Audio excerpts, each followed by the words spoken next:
इंदौर से बड़ी खबर आपको बता दें, जहां पर लापता आयुषी तिवारी वापस लौट आई है। शादी करके एमआईजी थाने लौटी आयुषी तिवारी। पुलिस के सामने बयान दर्ज कराने पहुंचे दोनों। करण नाम के लड़के के साथ आयुषी ने शादी की है और शादी करके वापस लौटी है। दोनों कपल जो है एमआईजी थाने पहुंचे हैं। दोनों ने अपने बयान दर्ज करवाए हैं। आपको जानकारी दे दें कि 23 अगस्त से आयुषी श्रद्धा तिवारी लापता थी और 23 अगस्त से ही लगातार आयुषी की तलाश जगह जगह पर की जा रही थी। अब आयुषी वापस लौट आई है, लेकिन अकेले नहीं बल्कि करण नाम के एक लड़के के साथ शादी करके आयुषी वापस लौटी है। तो बड़ी अपडेट इस वक्त इंदौर से आपको बता रहे हैं। आयुषी श्रद्धा तिवारी केस में एक बड़ा अपडेट सामने आया है। शादी करके एमआईजी थाने पहुंची आयुषी तिवारी।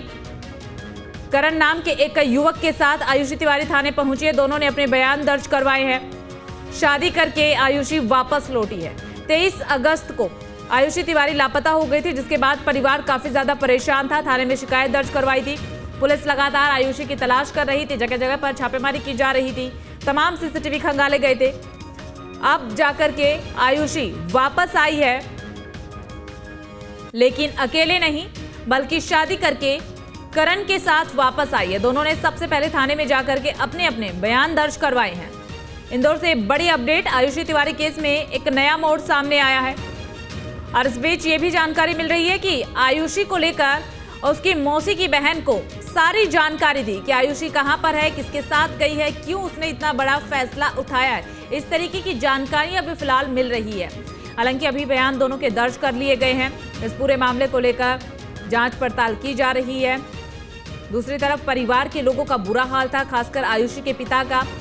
वो मीडिया के सामने भी आए थे और जो लोग कह रहे थे कि आयुषी हो सकता है कि चली गई होगी किसी लड़के के साथ या फिर डांट से नाराज होकर के गई होगी, क्योंकि इस तरीके की जानकारी भी मिल रही थी कि आयुषी के जाने से पहले 23 अगस्त को आयुषी का घर में छोटा सा विवाद भी हुआ था, जिसके बाद आयुषी को डांट दिया गया था और आयुषी हो सकता है उसी डांट से नाराज होकर के उसने इतना बड़ा फैसला उठाया हो। तमाम तरीके की बातें जो हैं वो चल रही थी, लेकिन अब आयुषी वापस आ गई है और आयुषी शादी करके वापस आई है। पुलिस के सामने बयान दर्ज कराने के लिए दोनों पहुंचे। करण नाम के लड़के के साथ शादी करके आयुषी वापस लौटी है। एमआईजी थाने में वापस लौटी आयुषी श्रद्धा तिवारी। इसी पर ज्यादा जानकारी के साथ संवाददाता सचिन बहरानी जुड़ चुके हैं। सचिन, क्या अपडेट है? आयुषी अब वापस आ चुकी है, सीधा थाने पहुंची, बयान दर्ज करवाए? जी बिल्कुल, देखिए ये 23 तारीख से घर पे विवाद करने के बाद यह घर पे मोबाइल छोड़कर लापता हो गई थी और उसके बाद से परिजन लगातार इसकी तलाश कर रहे थे। इसके साथ साथ पुलिस इसकी तलाश कर रही थी। पुलिस ने परिजनों के बयान पे और उसके दोस्तों से पूछताछ करने के बाद एक सार्थक नाम के युवक का भी जिक्र आया था। उसके बाद उससे पूछताछ की थी। तो पूछताछ में ये बात सामने आई थी कि उसने बताया था कि उसके श्रद्धा के माँ बाप के कारण जो दबाव उसके ऊपर बना था, उसके बाद उन दोनों की बातचीत बंद हो गई थी और इसलिए फिर उसके बाद से वो पिछले 15 दिन से संपर्क में नहीं था। लेकिन अभी आज सुबह एकदम से मंदसौर से वह इंदौर पहुंचती है और जिसके साथ वो शादी करती है, करण नाम का लड़का है, उसके साथ वो थाने में पेश हो जाती है और थाने में अभी उसके बयान पूरे दर्ज किए जा रहे हैं।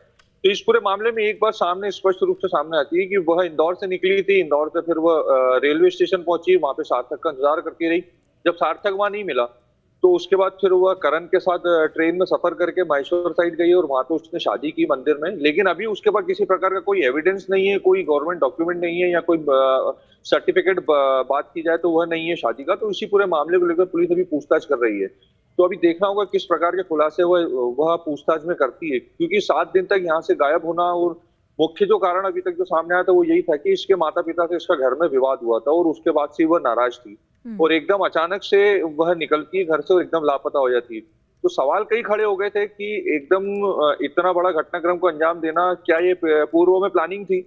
क्योंकि मोबाइल घर पे रख के जाना और एकदम शादी करके वापस आना, तो ये सवाल कहीं खड़े करता है। बिल्कुल सचिन, सवाल तो कहीं खड़े होते हैं और सबसे महत्वपूर्ण बात यही हो जाती है, जैसे कि आप भी बता रहे हैं कि अभी तक मैरिज सर्टिफिकेट जो है वो दोनों के पास नहीं है। अगर शादी की है तो मैरिज सर्टिफिकेट या फिर कोई एक ऑफिशियल डॉक्यूमेंट दोनों के पास होना जरूरी है। उसके बाद ये कंफर्म हो पाएगा कि दोनों की शादी हुई भी है या फिर एक और बड़ा झूठ बोला जा रहा है दोनों की तरफ से।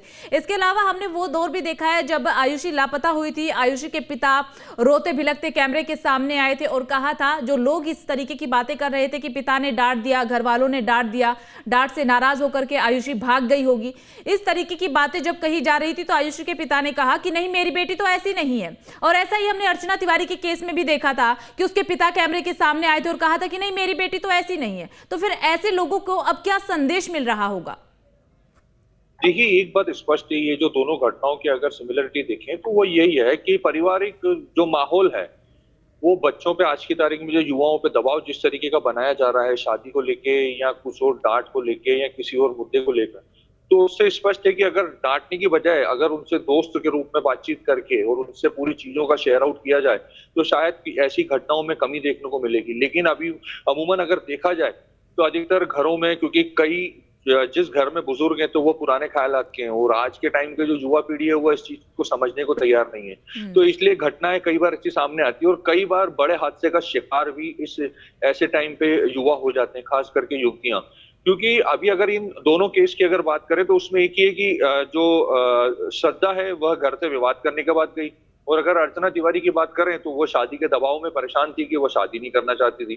तो ये कहीं ना कहीं ऐसी चीजें उत्पन्न कर रही है समाज में कि बजाय सामाजिक रीति रिवाज एक अपनी जगह है, वो तो सबको निभाना ही है, लेकिन सबसे बड़ा सवाल ये आता है कि क्या बच्चों की मानसिक स्थिति किस प्रकार से आज की तारीख में डेवलप हो चुकी है, क्योंकि सोशल मीडिया का जमाना है, वो हर चीज मोबाइल में अवेलेबल है, हर चीज को देखते समझते हैं, दोस्ती यारी उनकी कैसी है, क्या है, किस तरीके से किस माहौल में वो बड़े हो रहे हैं। और इसी कारण ऐसी ही कई घटनाओं के कारण भी कई युवतियां लव जिहाद जैसे घटनाक्रम का भी शिकार हो जाती हैं और फिर बाद में परिजन भी पछताते हैं और युवतियां भी पछताती हैं। तो ये सब अगर ओवरऑल अगर देखा जाए तो कहीं ना कहीं पारिवारिक दृष्टिकोण से परिवार को इस चीज को समझना होगा कि किस तरीके से घर के बच्चे क्या चाहते हैं, वो किस माहौल में रह रहे हैं, किसके साथ रह रहे हैं, उनके मन में क्या चल रहा है, वो किससे टच में है, किससे बातचीत कर रहे हैं, क्या किसी से अफेयर है, क्या किसी से दोस्ती है, उनके दिमाग में क्या चल रहा है।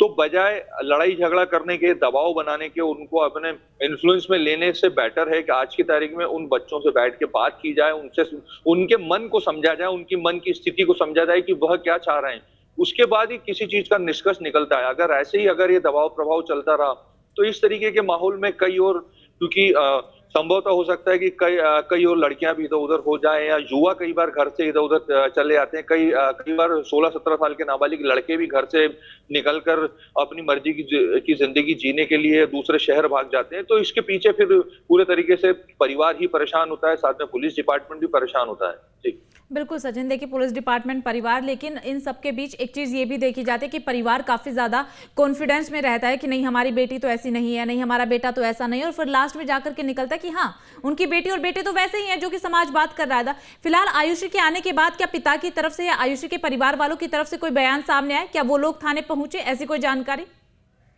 देखिए, वह लोग भी थाने पहुंच चुके हैं, अभी पूरे तरीके से बयान वगैरह सभी के होंगे, उसके बाद ही एक निष्कर्ष पर पुलिस पहुंचेगी, क्योंकि श्रद्धा जो है बालिग है और ये कि अर्चना के केस में भी हुआ था।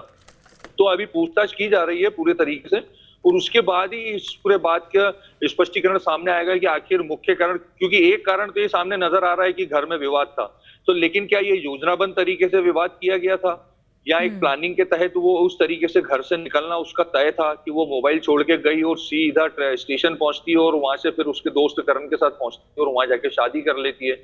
और जब मीडिया में इस पूरे मामले की चर्चा बनती है और उसके बाद वो अचानक से सुबह को लौट आती है और सीधा थाने में पेश हो जाती है, तो कई सारे सवाल हैं इसमें और वो पुलिस इस पूरे मामले में जांच पड़ताल करेगी। बिल्कुल सचिन, कई सारे सवाल और कई सारे एंगल है, हर एक एंगल से जांच पड़ताल के बाद ही खुलासा हो पाएगा कि असल में हुआ क्या था।